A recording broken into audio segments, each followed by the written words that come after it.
Welcome back to CarsVault. We all know the legends, the F40, the LaFerrari, the cars that broke the mold.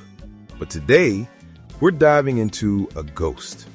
A what-if so juicy, so brutally cool, it haunts the dreams of every tifosi.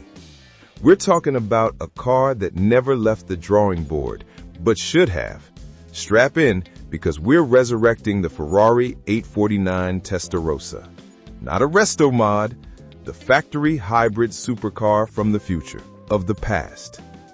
The original Testarossa. Man, the 80s on wheels. It wasn't just a car, it was a statement. A flat 12 engine screaming behind your ears, width for days, and an attitude that matched your neon blazer. It was the superstar. But by the early 90s, the world was changing. Emissions rules were tightening, especially here in the States. Gas guzzlers were getting side-eye.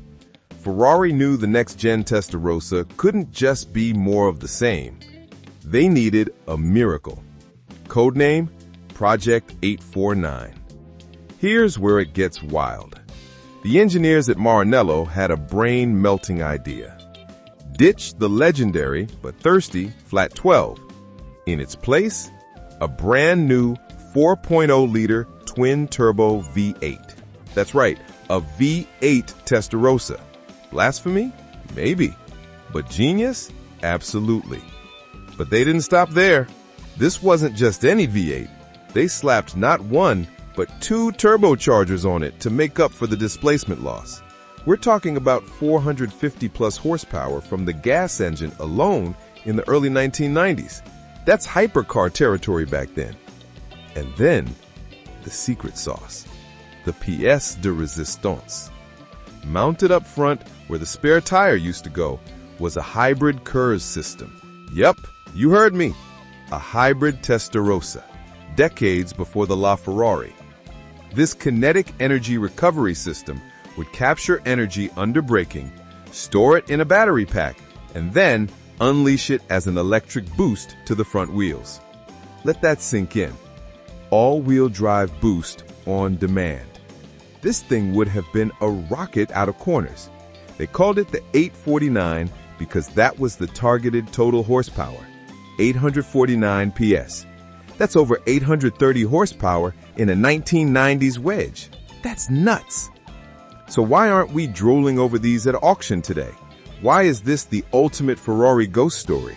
2 words, cost and chaos. This tech was space age for the early 1990s. The development costs were stratospheric. We're talking about reinventing the wheel. New engine, new hybrid tech, new everything. Ferrari looked at the check and probably choked on their espresso. Second, it was complicated. Too complicated. The 80s excess was dying. The new king was about to be this British upstart called the McLaren F1, a masterpiece of analog, lightweight simplicity. The 849 was the opposite, a complex, tech-heavy beast. The market was shifting, and Ferrari got cold feet. In the end, they took the safer bet. They evolved the Testarossa into the 512TR and F512M, which were brilliant updates of the original recipe. The wild 849 hybrid dreams were shelved, and the V8 tech, well, it eventually evolved into the engines that powered the legendary F355 and beyond. The soul of the 849 lived on, but the monster never saw the light of day. So what's your take? Should Ferrari have rolled the dice? Let me know in the comments. Smash that like button if you want more deep dives into the cars that never were, and subscribe to CarsVault for your weekly dose of automotive adrenaline. See you in the next video.